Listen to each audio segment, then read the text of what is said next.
around investing in Nigeria, and it's a very fascinating thing to see. I mean, our parents went through their time and they did not have as much information about investing at their disposal as we currently have. I mean, if you go on Instagram now and search investing or stock estate, stock markets, or how can I invest in the Nigeria economy, even not just Nigeria economy. I mean, the investment now goes beyond the Nigeria Stock Exchange to other investment vehicles, to Fortune 500 companies and several other things. Now, platforms have now been created, likes of Cowrywise, Bamboo. They've now been created. See that yourself. First of all, like I said, it's a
5-part series, Investing 101, and in this particular series we're going to dive deep into what investment is, how you can start investing, but fundamentally in this particular one we want to move you from the mindset of a saver to an investor. Now, is savings wrong? Absolutely not, but then there has to be room for investment in your plans, whatever it is you want to do with your life. Now, let me give you a context to this conversation and how interesting it is. So 2 days before this particular, I mean, you're probably watching this right now in the evening, because this will go live by 8 p.m.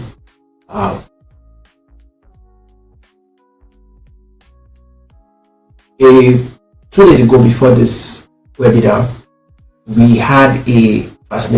I had a fascinating conversation with a mentor, and he mentioned something that was really interesting. And he said people go to school and spend 8 years for medical courses, 7 years. Some people go 4 years and learn business administration, political science, mass communication. The courses can go on and on. They spend this number of time learning these things, but they never learn about money. They never learn about understanding how to make money. But then he now gave me an instance. So we're driving in his car and we're somewhere, and there were so many people on the road, we're stuck in traffic, and he said 90% of the people that are on this road right now are going about for money. That conversation really hits me. I mean, I'd never thought about it like that before. That 90%, I mean, he said even 100% of everybody who you see, except the ones who are probably just going to something random, but 90% of people on the road at the time were either coming from work, going to work, hustling money, delivering. I mean, everybody was on a mission to make money. So usually we call this the rat race, but he said that they just go ahead and do these things, put in all this hard work, and then they don't understand the fundamentals of money. He said something fascinating. He said money, the amount you need to take you, the knowledge you need to take you from 100,000 naira to 1 million naira is not the same knowledge you need to move from 1 million naira to 10 million. It is not the same knowledge you need to move from 10 million to 100 million. The same thing to 1 billion, 500 million. And that conversation was very, very insightful for me. I mean, it was very instructional. It meant that a lot of people struggle with money because they don't understand how money works. Now, this conversation is not about money, but I just wanted to throw light to it. So before we go further, this conversation today is, I'm not going to talk to you about bonds. I'm not going to talk to you about stock market, real estate. I'm going to talk to you first about the mindset of an investor. And I have my notes, so you'll permit me to look at my notes. I've written down a few things, talking points that I'm going to use to drive this conversation. Now, first things first, I want you to understand that investing is not rocket science, and it first starts from a mindset. So it's like saying you want to win a race. You first win the race in your mind before you get on the track. So if you're struggling with what I call self-limiting beliefs, you've already failed at conquering self. Not to now talk of getting to the field and say you're running and trying to, or the tracks and saying you're trying to run and compete for that prize. Because you have not built the right mindset, you will lose it. The very foundation of this conversation starts from, what do you really want for yourself? So I was talking to a friend a few days ago, and we were just looking at our lives in retrospect. We were gisting about some of the fascinating things we were doing, and I told him that I've been reading some materials, and one of the things that stood out to me is, what does success mean to me? Now I'm asking you this question: what does success mean to you? Now, a lot of people live life every day. I mean, you're working hard, you're making money, you've gotten 10 million, you've gotten 20 million, you've bought a car, you've built your house, you're married with children, and you're just going on and on. What do you define as success for your life? Now, the interesting thing about this conversation is how that you can measure it in phases. So the next 5 years, what would success mean to you? What will success in your finances mean? How much do you want to have? Now, it is not even goal setting. Let me help you understand this thing. It is not goal setting, because people work hard every day without a picture of where they want to go to. That's why they are swayed by different things. So you see somebody who is working so hard, making so much money, but there's nothing for him. It seems like he has not achieved anything, because he has not defined what success is for him in the short, medium, and long term. So before we start going into the conversation of understanding the mindset of money, investment, savings, I need you to first understand, what does success mean to you? So if success for you is, let me have small money, small house, I mean, have a little income I can use and take care of myself and my family, maybe this webinar or this live session is not for you. And no offense, right? This live session is for people who want to build wealth, people who want to understand the mindset of investment and how to start investing even from where you are. But fundamentally, investment starts from the mindset. What is the mindset of an investor? So the biggest obstacle to wealth is not usually the lack of money. Many times people feel like, oh, if I have money now, I will do this. If I have money, that. I mean, you see people. So he said, my mentor said something, and he said, oh, you know, if there are certain people that if you give them 100 million today, in a couple of months, they've run down that money. And it's not a money problem now. Do you understand? He emphasized on the fact that it's a knowledge problem. And I need you to understand that concept first. So before you even want to go ahead, that's why I appreciate and I'm applauding all the guys, all the creators who are putting so much effort to giving us information around stock markets, investment in Nigeria. But I need you to first understand the mindset of an investor. What is the mindset of an investor? Before you even get to the mindset of an investor, you need to now ask yourself, what does success mean to me? I'll stop there. Now, a lot of people earn high salaries. They earn so much and they still struggle financially. Now, one of these sets of people that I want to drag in this conversation are the oil and gas people. So these guys earn a lot of money, but a lot of them do not really put in the right investment vehicles that can give them enough money as they would want later in. I mean, investment is not usually short term. Understand, wealth creation is not usually, oh, I want to be wealthy. You know, the conversation of wealth, you need to start looking at from 10 years, 20 years, 5 years. And When we talk about timing like this, people used to say it's a long time. But let me give you a short scenario of how fast time moves. So a lot of us on this live session right now probably remember NSAS. Did you know NSAS was 6 years ago? It was October 2025, 2021, 2020. Forgive me. So NSAS was October 2020. That's 6 years ago. COVID was January to like April, May, June of 2020. That's 6 years ago. Ask yourself, in these last 6 years, I mean, how do you feel hearing? Let me slow down so you brood on what I just said. It was 6 years ago. In these 6 years, now one of the things I was looking at recently, I was looking at some of my friends. Almost at the same time, in the last 1 year, I've had several friends giving birth to babies. So there are most of the people I call my friends from 10 years ago from school, 15 years ago from secondary school, they are all now married with kids. Most of them, 90% of them are now married with children. Now in 23 years ago, 2022, 2023, there were a lot of marriages that were happening from my circle. 2022, 2021, 2022, 2023. Now in 2025, 2026, 2027, I mean next year, a couple more are going to have kids. I've seen a lot of them have kids. Time. So the thing you think, this is 2026. In the next 4 years, we're going to be doing 2030. That's almost entering a new decade.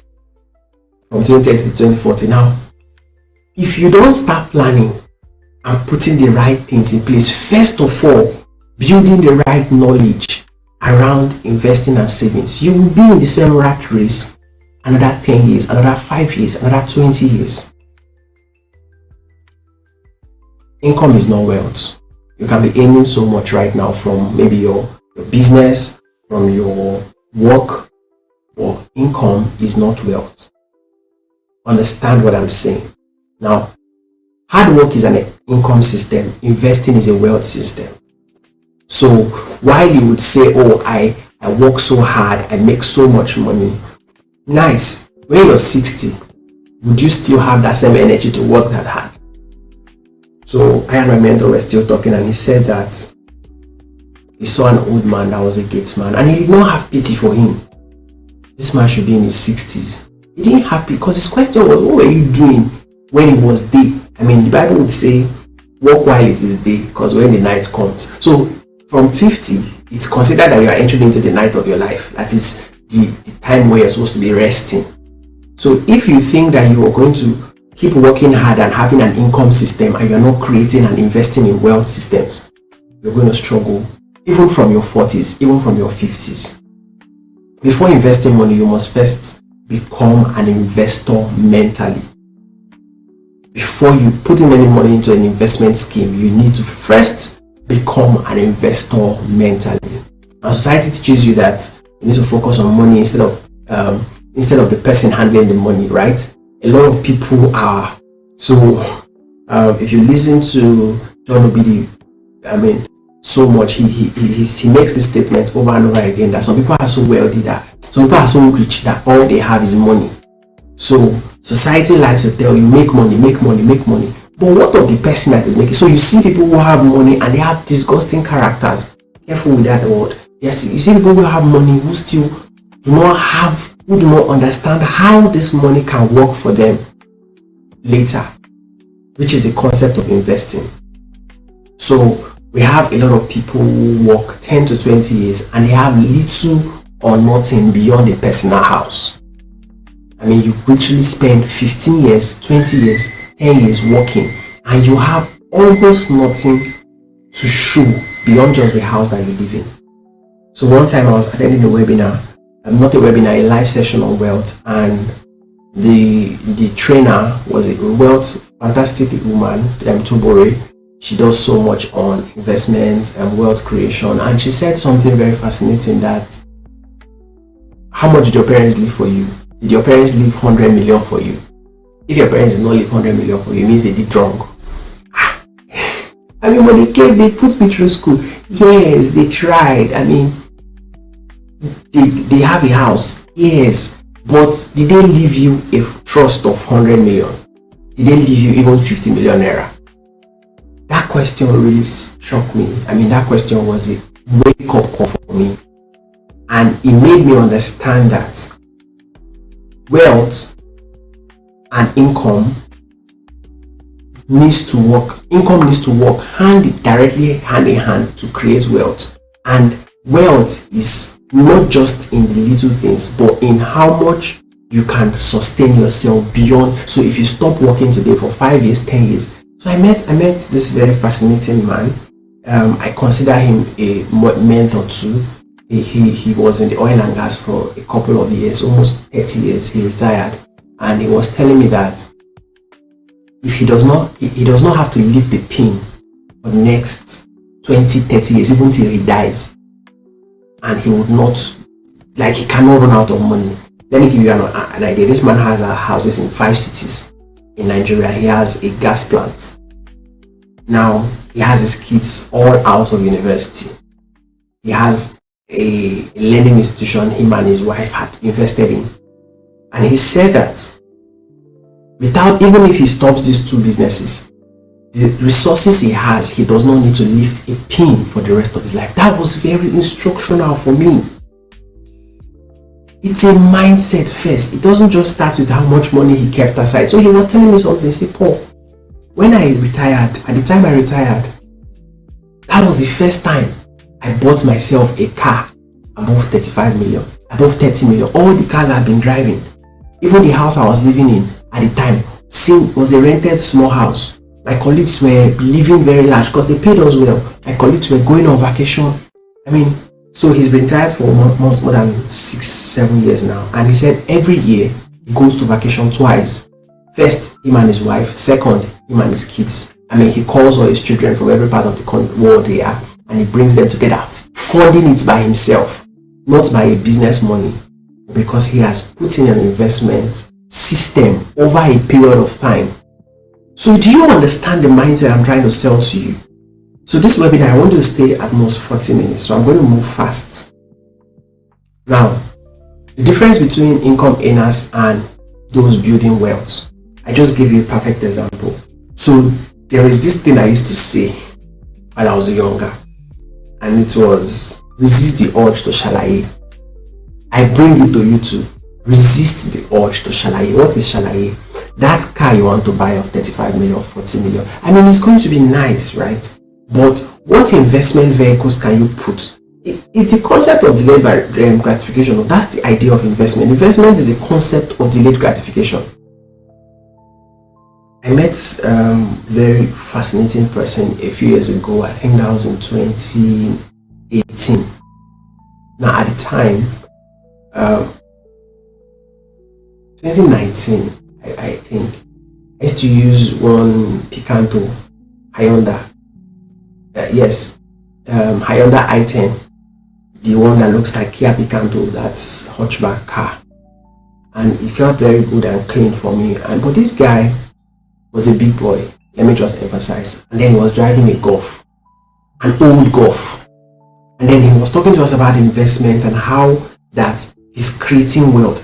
So it is, I mean, the need. So that's why I go back to saying, what does success mean to you? I mean, if success means you should drive very fine cars, maybe you can start driving fine cars. But the long term is, are you building wealth or you are just enjoying your income? That's a very strong question you should ask yourself. Are you building wealth or are you just enjoying your income? Now, there's what we call lifestyle inflation and the paycheck to paycheck circle. So lifestyle inflation is where your income doesn't now match the lifestyle that you're living. First, if you go across some of the videos that we have at Ventura, we talk a lot about inflation and appreciation now with investment vehicles and all of that. So inflation is constantly rising. So we've had, last year we hit almost 35% in inflation rate in the country. And with inflation rate that high, we have GDP also dropping and several other factors that are fighting against the income you earn. So somebody said 1 million is a new 100k. I mean, it's not even a joke. In in 2019, early 2020. So I'd gotten a Camry, a Spider, that Nigeria calls a Spider, but it's a Camry 2007, and I started using it to do boats. So then I could buy fuel of 10,000 and it would almost fill my tank. Now fast forward to few years ago. I want to give you an idea and I want you to understand something. So 3 years ago, I still was using a Camry and I could buy fuel of 35,000 that could fill my tank. Filling my tank then was 35 to 40k, or even less sometimes if I don't run out of fuel completely. But right now, so why I'm laughing is because I and my wife had a conversation about this whole fuel thing recently. So we're asking me, I work from home most of the time. I hardly move around except she moves around more, and we're saying who's going to be buying the fuel. I mean, it was just a joke, but we had that conversation. And I was like, you're the one that is driving the car more than me. Well, I want you to understand something. Let me take this slow. And what I want you to understand is inflation. So you think that, oh, I'm still earning good salary. Inflation is constantly, it's affecting your income unconsciously. You need to understand that it's a trap. Paycheck to paycheck, there's a trap. But now, what do you do to escape that trap and build a future? Now, what I'm first talking about is a mindset, right? You need to move your mind from the mindset of let me in now, because that's how a lot of people live, right? A lot of people just want to let me do it now, let me in now. But yes, that in is very important, but you need to understand that what would happen in another 10 years, what will happen in another 20 years. Now, savings is important, but savings is not investment. So there is a graph. When we go further in this investing 101, we're going to do like some analogy. I'll share my screen. I have slides where we would explain how to manage the whole savings and investment matrix. Now, first things first, savings is for security, discipline, and emergency protection. That is what savings is for. So you can be saving for a medical emergency, you can be saving for a vacation, you can be saving for a new car, you can be saving for a house. Now you can also save your rent. Now these are savings, these are things that you need. Like right now, you can be saving to change your wardrobe maybe every 3 months or every 6 months. Now, savings alone cannot create wealth. Specifically, long-term wealth. I've already talked about inflation and how that inflation is a silent destroyer of purchasing power. In our investment class, we're talking about inflation and purchasing power, and we said that purchasing power is how much liquidity you have to get things, and purchasing power changes per time because of several factors. Now we have the dollar to naira index, which is a major factor in the country. So you see how what's the most easiest example I can give you now? The idea of how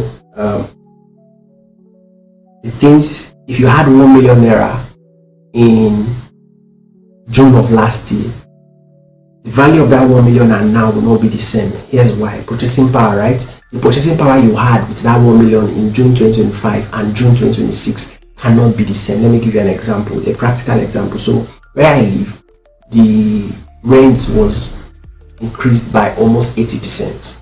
Fantastic. I mean, a lot of people have seen it. So there's a business that I and somebody are part of, and we're going to renew the rent in May, and the landlord told us he had increased it by 100%.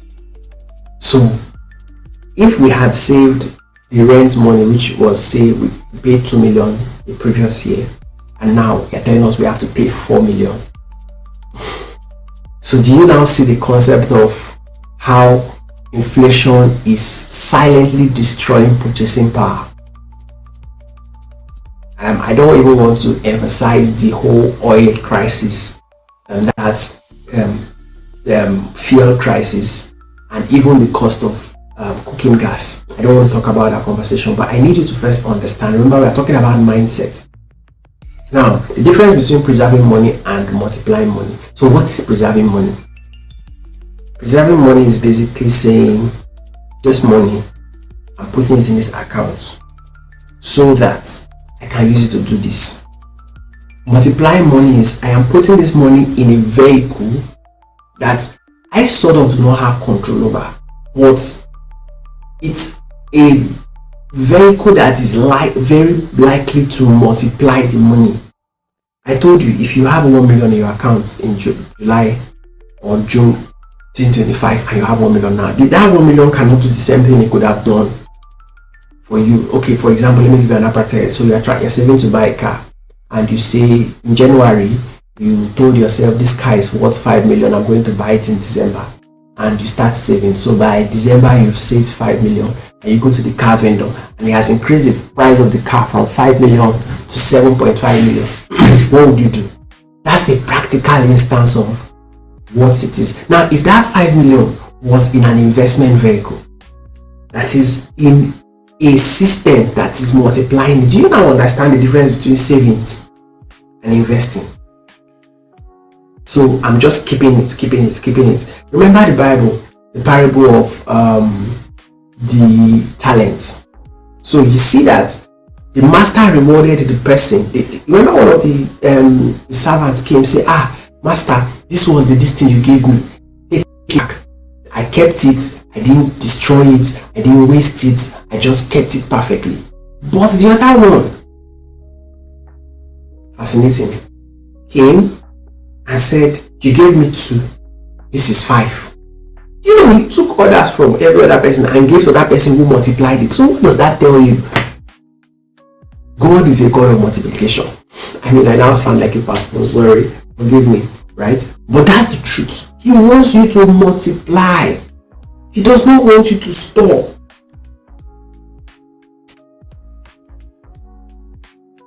I want you to take a moment and think about that.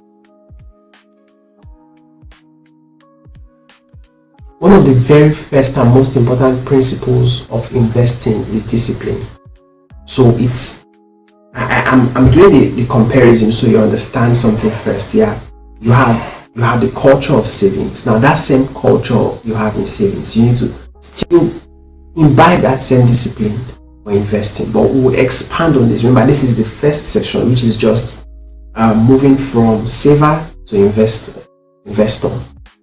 Now, another thing you need to understand is basic economics, right?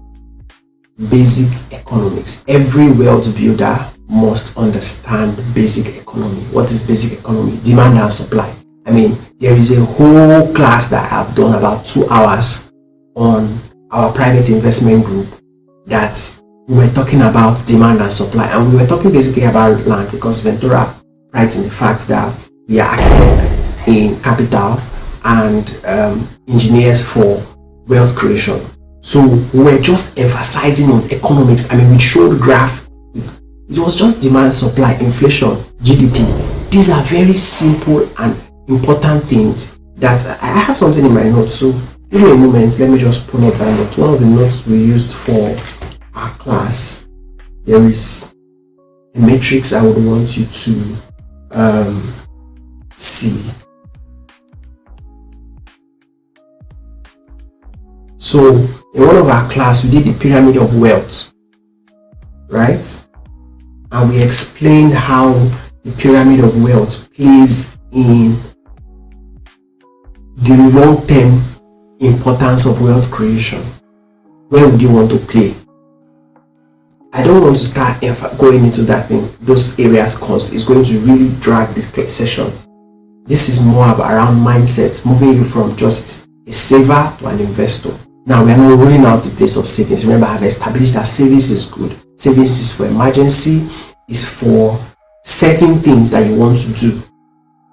Now, we're talking about understanding basic economics, and we said that wealth creators wealth builders understand basic economy. What is the impact of inflation on my savings? What is the simple law of supply and demand? When this is so, I was talking about something, and let me just throw in this example. And I recently came across the principle of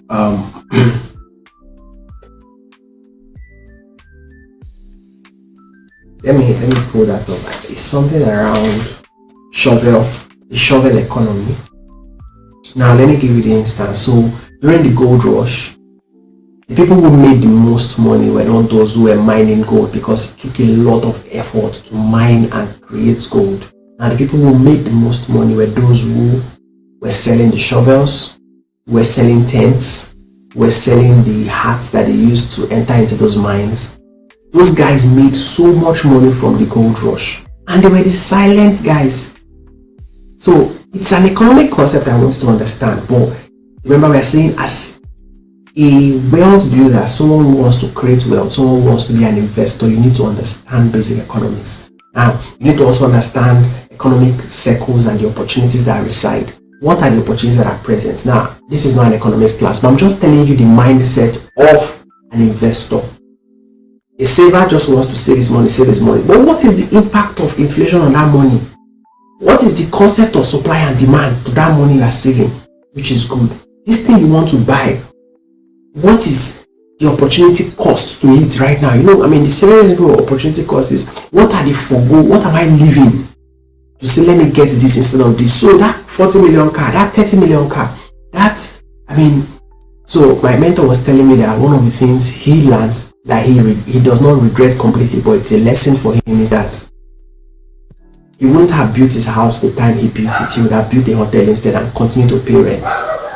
Wow, that was deep to me, because if you see his house, it's a very fine house in an estate. But he said that, please forgive the dog, right? It's a very small puppy, and it's loud like this. It can be loud sometimes. So he said that he would have, now it's opportunity cost, because he has gotten more knowledge. So we said that you need to be disciplined first as an investor. You need to understand basic economics. So wealthy people study economic trends. Some people don't even understand what is happening economically. What is the impact of American and Iran war? I saw all the jokes Nigerians were throwing, very funny people. Nigeria wants to enter the Iran war, when they don't bomb Nigeria. What are you doing? What are you really doing? When I see these things, it used to bust my head. Guy, what are you? I'm seeing some people on WhatsApp, I'm seeing some people on TikTok, they are creating content in Nigeria. And when I think the conversation was around when America had bombed Iran, and the war that was going on, how that Nigeria was sort of in support of Iran and all of that, and Nigeria was saying, Trump, don't bomb. You guys you can't even focus on what is the economic impact of these things that are happening. So why people are reacting to trends, why people are reacting to what is happening in the world, wealth builders, wealth creators, people that are securing their future, they are studying the economics. What is happening? This thing that has happened, what is the impact? For a basic person, they just know that because America is fighting Iraq, that's why we don't have fuel is high. For a basic person, why is gas high? They don't understand. There are very simple things that have happened in the Nigerian economy. I was reading the news about how CBN has introduced a BOD system. These are very simple concepts that we need to pay attention to if you want to create wealth. If you want to live as a puppet, if you want to live in the bottom of the pyramid of wealth, you can continue to make joke and cruise about these things that are vital to your wealth. So those who want to, investors focus on economic activities. You need to also understand that money is constant. I was listening to a podcast recently, very fascinating podcast, and they were talking about the fact that money, the global money is experiencing a sort of shuffle. What they said was investors are spending so much money in a couple of things that are not yielding dividends. One of those things are AI, right? I mean, none of the AI companies right now are profitable, but they are still putting in more money. So what is the long-term play? That was the conversation they were asking in that podcast. But no, for you, it is all cruise. So you need to understand that an investor understands the basic economy. An investor is disciplined. Now, the other part is investing in knowledge before assets. I told you what my mentor said. He said he has an account where it is a savings account for wealth, for knowledge. So this money he's saving, he's not saving it to buy a car, he's not saving it to build a new house, he's not saving it to invest in this business, he's saving it to invest in knowledge. The highest return you can ever have on investment is a knowledge in yourself. So somebody was saying something that if Elon Musk loses all his money today, what will happen to him? And the simple answer is the knowledge he has will stay. You can take away everything from him. You cannot take out the knowledge that he has developed in the process of going from $25,000, $25 million, $30 million, $100 million, $500 million, and now $1 trillion. You cannot take away that knowledge. So the highest investment is often in knowledge. What are you investing in around the world you want to create? That's why a very simple concept, when you look at the word learn, when you remove the L, you have in. Financial literacy as a wealth building tool. Are you learning about money? I told you how my mentor said that when people spend years in school learning business admin, fascinating course, political science, agriculture, economics, even the ones that learn economics, they don't still learn what is the real life principle to money and wealth creation. So investors spend money on training, books, courses, mentorship. Savers just focus on, let me just save. Rainy day. Let the rain not sweep you away. The compounding effect of knowledge cannot be overemphasized. The compounding effect of knowledge cannot be overemphasized. Now, building the ability, knowledge helps you build the ability to understand and see opportunity.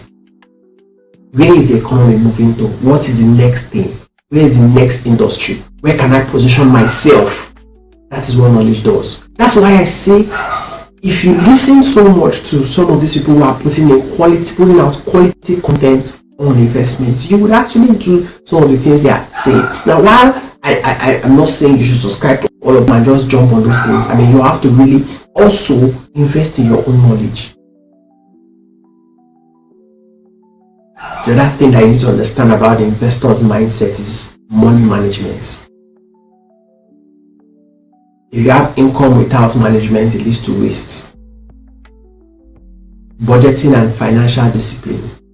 I've talked about delayed gratification. Understanding cash flow. This thing I want to put my money in is a cash flow system.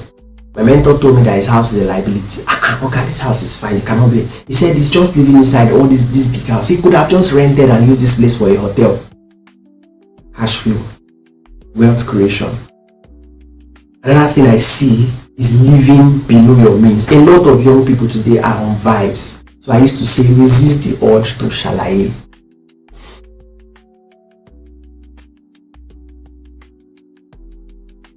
Creating capital for future investments.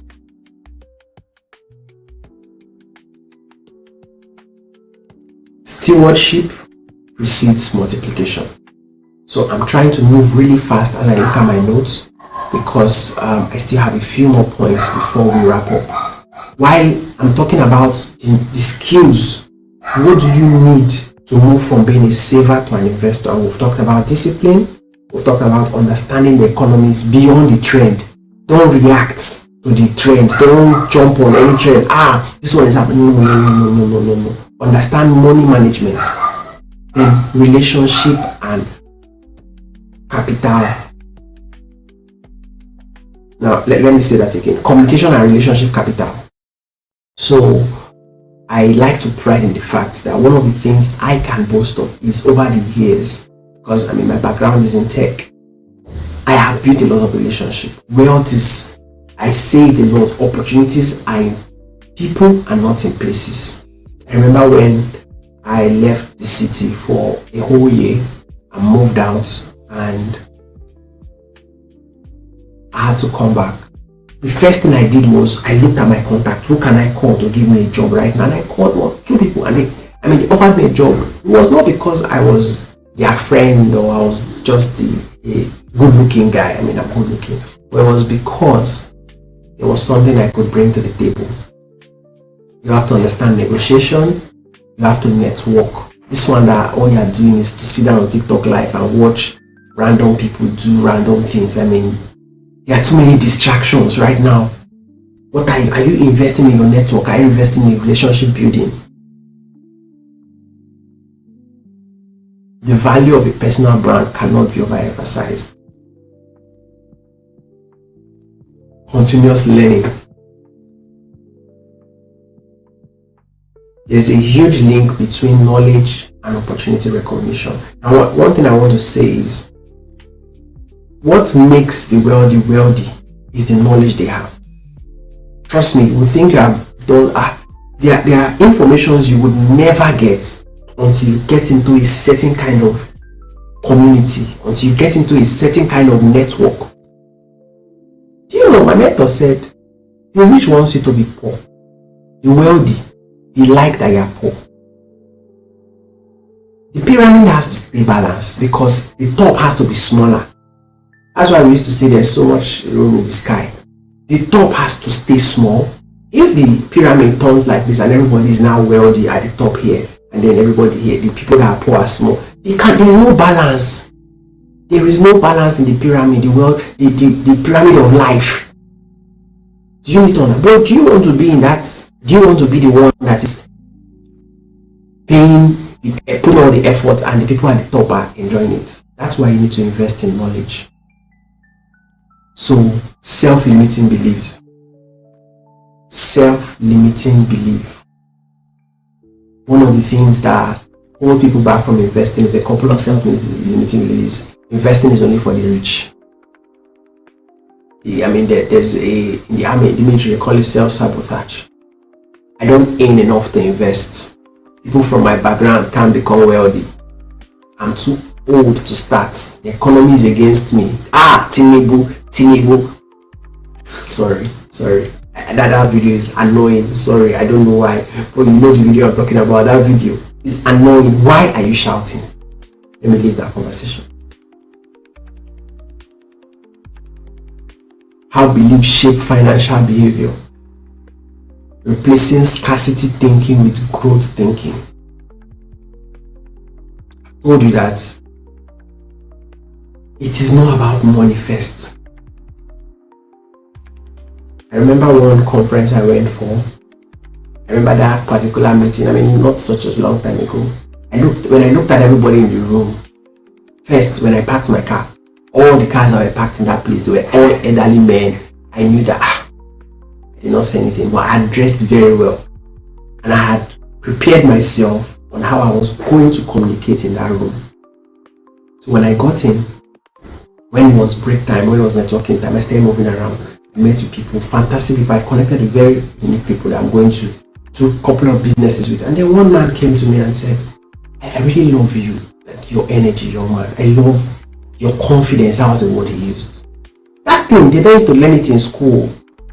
They will not teach you that thing in your school. Please go to school. But they will not teach you that one in school. Composure. People call it aura.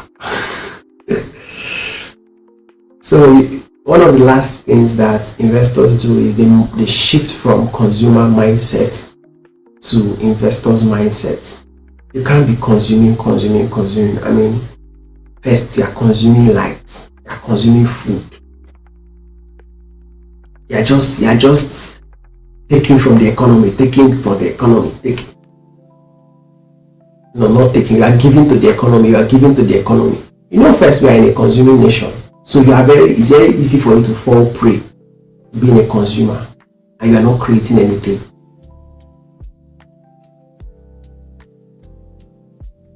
Consumer mindset. You spend to impress. That's why I ask you, what does success mean to you? If you don't define success for yourself, you will end up doing something and asking yourself, why did I even buy this thing? I've had those experiences a long time ago in my life where I used to get things and I'll be like, do I really need this thing I just bought? iPhone 18 is going to come out in September. I was somewhere today and the guy was talking about how, someone was trying to buy an iPhone 17 and she on the call with him, he said, she was not telling him, so when will 18 come out? She said, but she needs to buy the 17 now. But then the guy now advised that you are going to swap to 18. The need to impress people. I'm not saying you should not buy these tools if you need them really, but why? You need to understand the difference between liability and assets.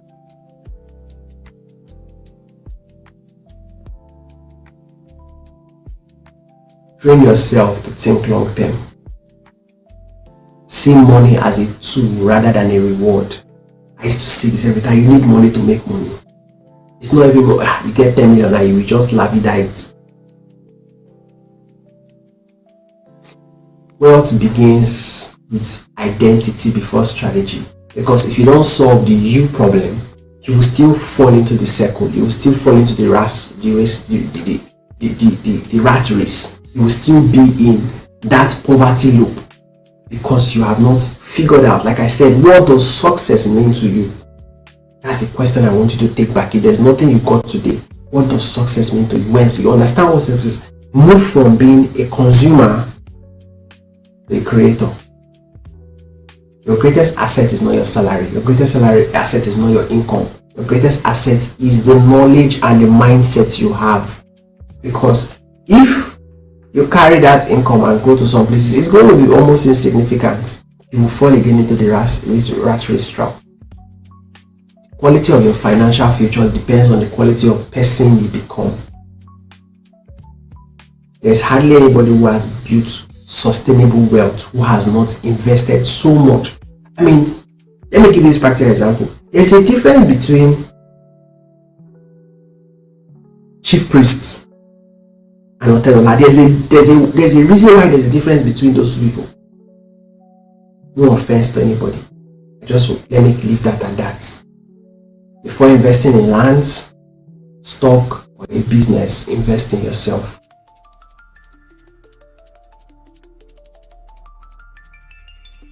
The journey from a saver to an investor starts with a mirror. And what's the mirror? You're looking at self. I know the Bible says, beholding oneself in the mirror, you're being transformed from glory to glory. I love that scripture. It was Acts somewhere. Apostle Paul was telling the church, the early church, that they should look at themselves first. When you look at it, because I think they were focused on every other thing. Focus on yourself, not even the market. Beholding yourself in the mirror, you are being transformed from glory to glory. So your journey to move from a saver to an investor first begins with you. Your first investment should not be a land, should not be a stock or a business. Your first investment should be becoming somebody capable of managing wealth when he arrives. That's why you see people come into money and then become out of money. That's why you see people build big businesses and they get lucky and get so much revenue from the business and they are not able to sustain it. As we call this live session to a wrap, I want you to understand that you are a custodian of your own life. You are the architect of your own life. Focus on building you first. One of the most important investments you can make is investment in yourself, because nobody can take it away. Every other thing you invest in, stock market can come down. Real estate can be, someone can come and sue you for your land or drag you.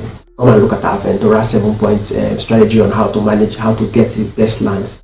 Your business can fail, but the knowledge you have cannot be taken away from you, except you get retarded or you die. And you are not going to die. Thank you so much for everyone who joined this webinar. It's been a very fascinating one. Remember, this is a 5-part series.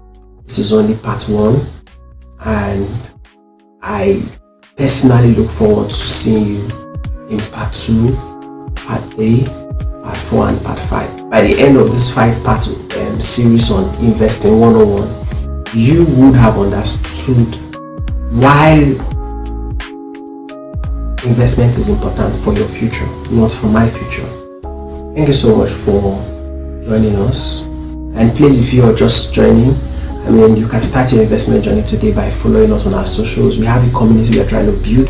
We're going to put more details in the community as we go ahead with the savings series, the investment series. And once we put that out, you can tap into it and start building wealth. See you inside.